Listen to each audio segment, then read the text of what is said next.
I was 17 years old in the city of New Delhi. I had no reason to be doing it other than the fact that despair for me was no longer a moment, it was a way of life. I seemed to have everything going my way. My father was a highly placed government officer, and yet here I was, a student at the University of Delhi, apparently having everything I needed in this Indian home, and yet I had nothing in my heart that caused me to want to live. And one miserable morning, while the whole family was out, behind a locked bathroom door while everybody was gone, taking a set of chemicals from some plastic pouches that I'd brought in from the university, I emptied little by little into a tall glass, ran it under a running tap of water, and began to whip it up immediately, only to see it froth.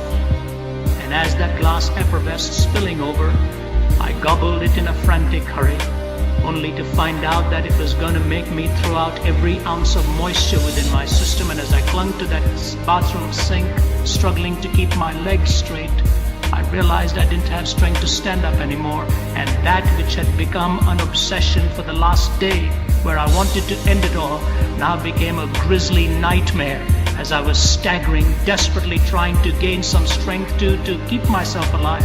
And had it not been for one of the servants in the house, I would have literally wasted away and died on that floor of my home. But the man came, rushed me to the hospital, and there in that hospital room, with that direct encounter with the Word of God, it was at that moment I found out that it was not in religions, it was not in Ravi Zacharias' father, it was not in Ravi Zacharias' culture, it wasn't in the learnings of all of the philosophers' cumulative impact upon a nation which today brags of 330 million gods, adding more and more all the time. But it was in the person and the work of Jesus Christ that I could find my salvation.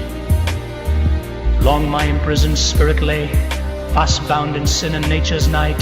Thine eye diffused the quickening ray. I woke, the dungeon flamed with light.